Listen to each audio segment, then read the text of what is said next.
In this problem, we want to subtract two rational expressions with denominators that are trinomials. And the trinomials start with x squared, so they're likely factorable. The first thing you would want to do is factor them and kind of see what you're looking at. That way you'll be able to determine what the common denominator is before you subtract.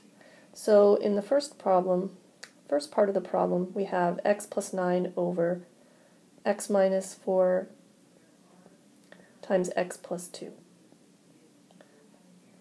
And then in the second part of the problem, we have 5x plus 7 over, let's see, this factors down to x plus 9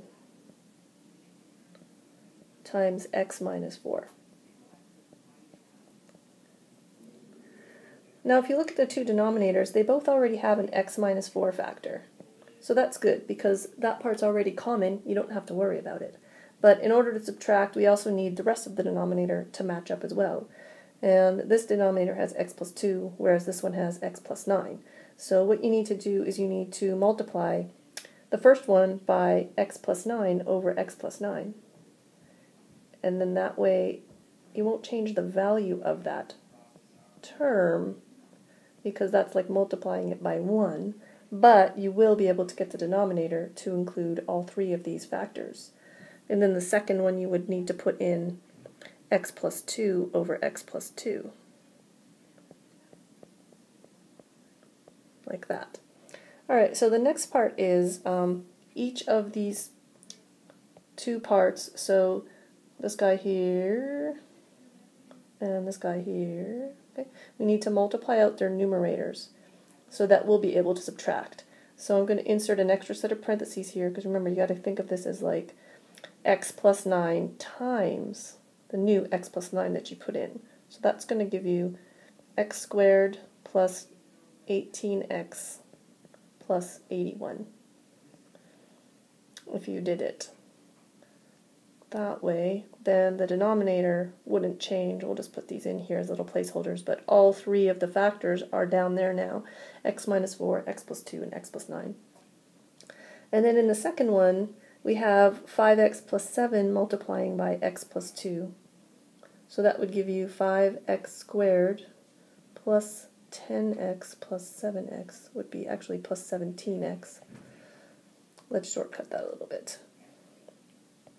So 5x squared plus 17x plus 14. And then in the denominator, all three factors. So then this is the part where sometimes people make a mistake. It is a subtraction question, so you need to think of it as you are subtracting this whole trinomial. And when you do that, it does change the signs. It's like it's distributing onto each of those terms. So then we're really looking at the first part, which was x squared plus 18x plus 81. Subtract each of those following terms. So what we would get: x squared minus 5x squared would be negative 4x squared. And then x squared, no, the next part is 18x. It's positive 18x, but this is going to be minus 17x. So that's going to give you plus 1x, or just plus x. And then the last part, it's going to be 81 minus 14, which comes out to 67. And then on the denominator, we just carry it over when we're combining rational expressions like this. So x minus 4, x plus 2, x plus 9. You can write it like that. That's perfectly fine. That format looks good to me.